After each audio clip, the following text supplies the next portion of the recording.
রাত ৮টার সময় হঠাৎ করে সাহেব বলল যে, "চলো আমরা একটু একটা জায়গায় থেকে তোমাকে নিয়ে আসি। মেয়েকে রেখে মার কাছে, তো চলো আমরা ঘুরে আসি।" তো আসসালামু আলাইকুম, সবাই কেমন আছে? কোথায় ঘুরতে গিয়েছি সেটাই আজকে আপনাদের সাথে শেয়ার করব।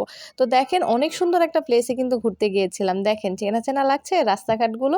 তো এরকমই কিন্তু হয় সংসার জীবনে বিয়ের পরে। কোথায় ঘুরতে গেছি বুঝতে পারছেন। যারা, যারা যান তারা বুঝতে পারছেন। সুন্দর মতো হাত ধরে কিন্তু আমরা ঘুরতেছি। কোথায়? বাজারে। কত সুন্দর একটা প্লেস বলেন? বিয়ের পরে সুন্দর মতো ঘুরতে যাই বাজারে। এভাবে কইরা স্বামী দিল আমাকে ধোঁকা। বুঝতে পারছেন কি আমার সাথে হইল? তো তারপরে কি আর বলার? মাসিক বাজার করার জন্য সুন্দর মতো আমরা চলে গেলাম কাঁচা বাজারে। কাঁচা বাজারের যেই দাম, সবজির দাম তুলনামূলকভাবে কম হলেও আপনার মাছের বাজারে তো আগুন ছিল। তো তারপরে কিছু করার খেয়ে দিয়ে বাঁচতে হলো, তো এগুলো কিনতেই হবে। তো আমরা কিন্তু হাঁটতে, হাঁটতে সবগুলোই দেখলাম। তো আমি কিন্তু অনেক বছর পরে বাজারে গেছি। আমি কিন্তু বাজার করি না। আমার শাশুড়ি মা, আমার হাসব্যান্ড ২ জনই বাজার করে। তো এবার কিন্তু আমার হাসব্যান্ড বলল যে, "চলো তোমাকে নিয়ে আমি বাজার করতে যাই, মেয়েকে রেখে।" তো মেয়েকে কিন্তু আমার শাশুড়ি মার কাছে রেখে আমরা ২ জন বেরিয়ে পড়েছি। সুন্দরভাবে ঘুরতেছি। হাত ধরে, ধরেই ঘুরতেছি কিন্তু দেখছেন? আমার জামাই কিন্তু অনেক সুন্দর জায়গায় ঘুরতে নিয়ে গেছে। বিয়ের আগে ঘুরতে নিয়ে যেত অনেক পার্কে, রেস্টুরেন্টে, এখন ঘুরতে নিয়ে যায় বাজারে। জীবন হইছে এটাই। তো তারপরে কি আর করার, এই জায়গায় সাহেব হাঁটতেছে, সাহেবের পিছে, পিছে আমি হাঁটতেছি। তো ভাবলাম যে আজকে আপনাদের সাথে শেয়ার করি। তো বাজার কি করলাম সেটাও তো আমি আপনাদেরকে দেখাবো। আর বাজার করার পরে কি হয়েছে সেটাও আমি আজকে আপনাদেরকে দেখাবো যে রাত্রে বেলায় ভূত কিভাবে চাপে। তো এই যে আমাদের জন্য মাছ কাটতেছে। মাছ কিন্তু অনেকগুলো মাছ নেওয়া হয়ে গিয়েছে। তো কি মাছ নেওয়া হয়েছে সেটা কিন্তু আমি আপনাদের সাথে অবশ্যই শেয়ার করব। এই যে আমাদের যে মাছটা নেওয়া হয়েছে অনেকগুলোই মাছ। তো আমরা কিন্তু বলতে গেলে এবার বেশিই মাছ কেনা হইছে অন্যান্য তুলনায়।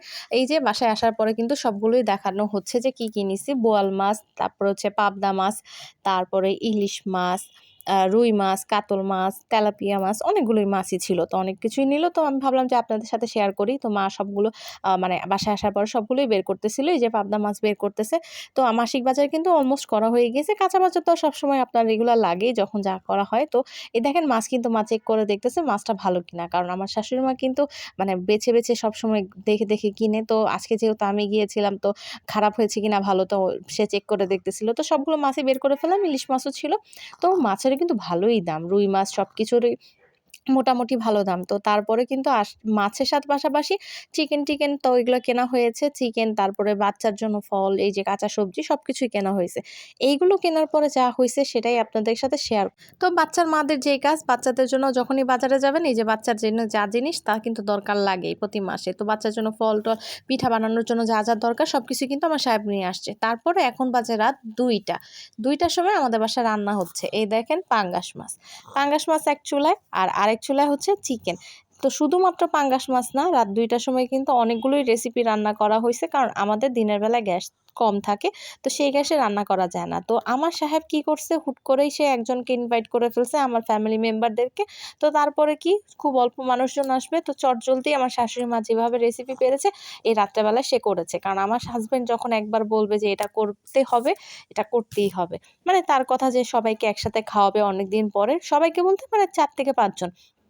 তো তারপরে কি, এই যে আমার মার পছন্দের ইলিশ মাছ। তো আমার যখন বাসায় ইলিশ মাছ নিয়ে আসে তখন কিন্তু আমার মার কথাটা সবসময় আমার হাসব্যান্ড মনে করে। তো এই যে দেখেন পুরো মাছ, বেগুন ভাজি, তারপরে হচ্ছে যে রেসিপিগুলো আজকে করা হয়েছিল সেই রাত ২টার সময় আর সকালবেলা মিলিয়ে। এই যে পাঙ্গাস মাছ, পাঙ্গাস মাছটা একজনের ফেভারেট। তো তার জন্য স্পেশালি পাঙ্গাস মাছটা রান্না করা হয়েছে। এই যে বোয়াল মাছ, আমার শাশুড়ি মার পছন্দের বোয়াল মাছ।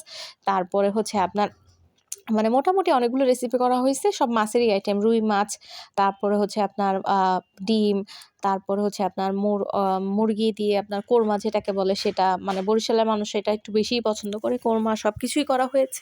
তার সাথে কি সালাদ না হলে হয় বলেন? আজকের ভিডিওটা কিন্তু লং হয়ে গিয়েছে। তো আপনার ভিডিও কেমন লাগলো অবশ্যই কিন্তু আপনারা কমেন্ট বক্সে কমেন্ট করে জানাবেন।